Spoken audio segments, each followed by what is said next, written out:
1993 সালের 11 সেপ্টেম্বর বিশ্ব ধর্ম সম্মেলনে স্বামী বিবেকানন্দ আমেরিকার শিকাগো শহরে তার ঐতিহাসিক ভাষণ দিয়েছিলেন।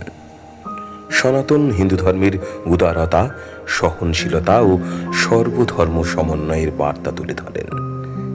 সেখানে বেশ কিছু ঘটনা ঘটেছিল, তার মধ্যে একটি ঘটনা উল্লেখযোগ্য।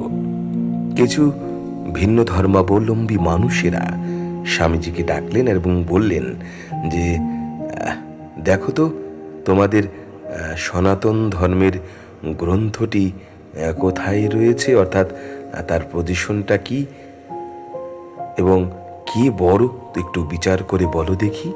আসলে স্বামীজি দেখলেন তারা হিন্দু ধর্মগ্রন্থের অন্যতম শ্রীমদ্ ভগবদ গীতাকে সবার নিচে রেখে তারপর একের পর এক বিভিন্ন গ্রন্থ সাজিয়ে সর্ব উপরে তারা বাইবেলকে রেখেছিলেন। আসলে ওই পাশ্চাত্য সভ্যতার খ্রিস্টান মিশনারি সভ্যতার মানুষরা খ্রিস্টান ধর্মকে শ্রেষ্ঠ প্রতিপন্ন করার চেষ্টা করেছিলেন। স্বামীজি তখন ধীরোদাত্ত স্বরে বলেছিলেন, কোন ধর্ম শ্রেষ্ঠ, কোন ধর্মগ্রন্থটি শ্রেষ্ঠ তা আমি বলার অপেক্ষা রাখে না, কেননা আপনারাই প্রমাণ করে দিয়েছেন যে আমাদের সনাতন ধর্মই, আমাদের শ্রীমদ্ ভাগবত গীতাই শ্রেষ্ঠ। তখন প্রশ্ন করেছেন, কি করে শ্রেষ্ঠ হলো বলো? স্বামীজি তখন বললেন যে যে ভার বহন করতে পারে সেই তো শক্তিশালী, তাই নয় কি? দেখুন, আপনাদের সকল গ্রন্থ উপরে, কিন্তু আমাদের ভাগবত গীতা সবার নিচে, সকলের ভার বহন করছে।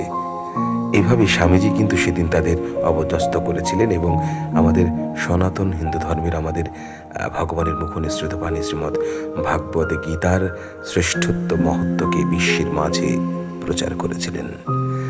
তথ্যটি কেমন লাগলো বন্ধুরা? যদি ভালো লেগে থাকে অবশ্যই লাইক, কমেন্ট ও সাবস্ক্রাইব করে পাশে থাকুন এবং এ ধরনের আরও তত্ত্ব এবং তথ্য সমৃদ্ধ কাহিনী জানতে আমার পাশে থাকুন। অসংখ্য ধন্যবাদ।